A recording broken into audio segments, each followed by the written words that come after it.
امام طبرانی نے اس بات کو بیان کیا الترغیب والترہیب 3 جلد صفحہ نمبر 300 عن ابی الدرداء رضی اللہ تعالی عنہ قال، حضرت ابو الدرداء رضی اللہ تعالی عنہ سے مروی ہے، قال رجل لرسول اللہ صلی اللہ علیہ وسلم، ایک شخص نے نبی اکرم صلی اللہ علیہ وآلہ وسلم سے عرض کی، دلنی علی عمل یدخلنی الجنہ، آپ مجھے کوئی ایسا عمل بتائیں کہ جو عمل مجھے جنت میں داخل کر دے۔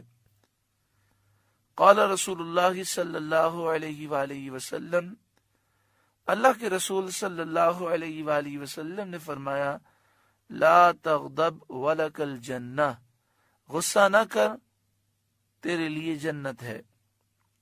یعنی اگر جنتی بننا ہے تو غصے پر کنٹرول کر۔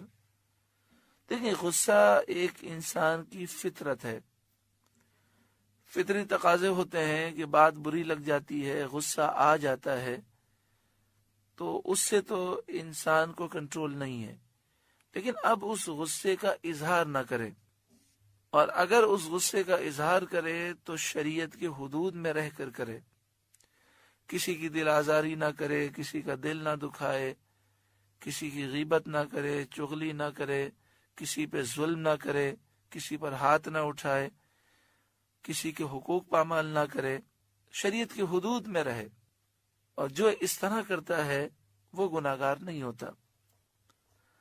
جہاں تک تعلق ہے غصہ پینے کا، تو یہ بات یاد رکھیے گا کہ دین کے معاملات میں انسان میں غیرت ہونی چاہیے، اور دین کے نقصان پر اس کا دل جلنا چاہیے، اور غصہ بھی آنا چاہیے، لیکن اس غصے کا اظہار شریعت کے دائرے میں رہ کر ہونا چاہیے۔ جہاں تک دنیاوی معاملات کا تعلق ہے تو اس میں فضیلت یہ ہے کہ دنیاوی نقصان کی صورت میں انسان صبر کرے اور عفو و درگزر سے کام لے اور معاف کر دے۔ لیکن ہمارے ہاں معاملہ یہ ہے کہ ہمیں دینی معاملات میں نقصان ہو جائے تو ہم اگنور کرتے ہیں، اور دنیاوی نقصان ہو جائے تو ہم آپ سے باہر ہو جاتے ہیں۔ اچھا، یہاں پر ایک وضاحت سمجھ لیں۔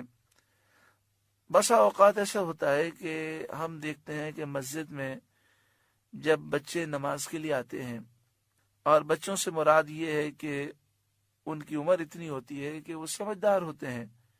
ایک تو بہت چھوٹے بچے ہوتے ہیں کہ جن کو مسجد کی سمجھ نہیں ہوتی، ان کو تو مسجد میں لے کر آنا ہی منع ہے، کیونکہ وہ مسجد کے آداب کو بجا نہیں لا سکتے۔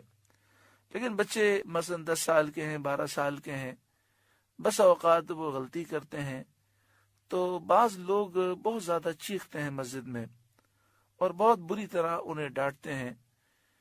تو دیکھیں، شرعی مسئلہ یہ ہے کہ ہمیں غصہ تو کرنا چاہیے جب شریعت کے خلاف کام ہو، لیکن اصلاح کا جو طریقہ ہے وہ یہ ہے کہ کسی کو قریب بلائیں اور پیار محبت سے سمجھائیں۔ اگر وہ بچہ نہیں سمجھتا تو اس کے والد کو سمجھائیں۔